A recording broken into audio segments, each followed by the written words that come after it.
Автомобилите, които не беха глобени, а са спрели точно на тротуара пред същия блок. Ето и как се спира на спирката на тролея точно отпред, за да не може тролея да спре. И никой също не ги глобява. Освен това е и на колата е спряла и на тротуара. Никой не глобява. Хората си ходят до хепи да обядват, вечерят. Някои спират на средата на лентата и всичко е перфектно, много е добре. Ето в колата няма никой. Те може би са от хепити, ама така си остават колите и не са глобени.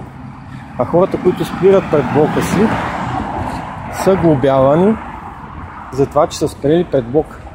Тук няма място за спред централна лента, затова никой не спира. Но пред 711 блок има място и хората спират. Както се вижда, има две места. Място да минат две коли. И отляво и отдясно. И никой на никого не пречи. Освен ако някой не задръсти някой от двете ленти, които са оставени. Което става много често и то от хора, които идват до Хепи и до Волк. За което ние нямаме никаква вина.